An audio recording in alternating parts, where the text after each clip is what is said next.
Hello! Today I will show you how create animated characters. First, let's go to the left side menu, 3 dots and click More. Here we can choose Character Builder.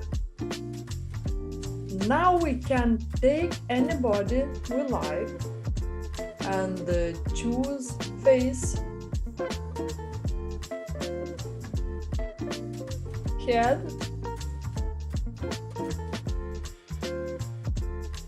we can change hair color,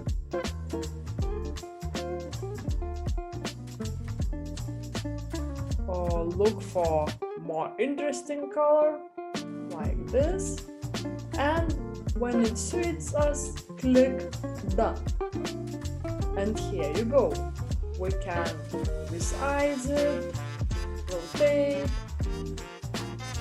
So click anybody, choose face,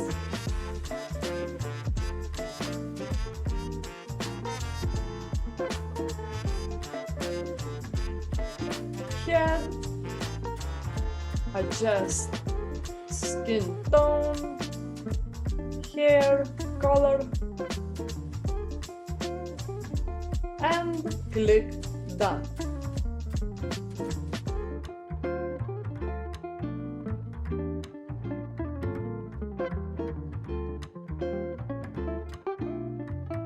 We can flip and resize. So, I hope you like this tutorial. Click like, subscribe, and if you want to learn more, please check my new extensive master course 2022. See you next time.